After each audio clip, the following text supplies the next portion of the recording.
So, ఎప్పుడైనా గానీ health విషయంలో prevention is better than cure.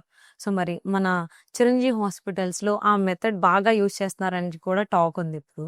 So, మరి ముఖ్యంగా బ్రెయిన్ స్ట్రోక్‌కి సంబంధించి మనం ఆ ప్రివెన్షన్ చేయడానికి ఏ కైండ్ ఆఫ్ మెథడ్స్ వాడుతున్నాము? యాహ్! ఈ స్ట్రోక్ ప్రివెంటివ్ సర్జరీ అనేది కొత్తగా డెవలప్ అవుతున్న ఒక ఆస్పెక్ట్ అమ్మా.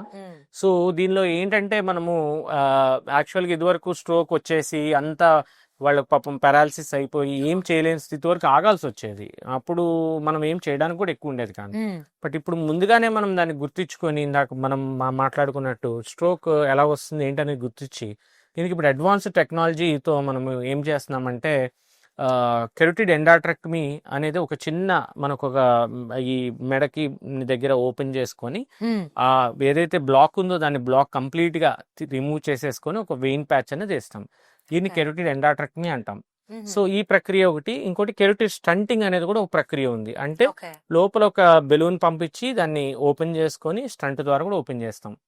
So one of the famous actor మన రజనీకాంత్ గారికి కూడా ఈ మధ్యన స్ట్రోక్ వచ్చినప్పుడు ఈ ప్రక్రియ ద్వారానే చేసుకొని ఆయన మంచిగా రికవర్ అవటము, ఇప్పుడు స్ట్రోక్ లేకుండా యాక్టివ్ గా తిరగడం అనేది జరుగుతుంది.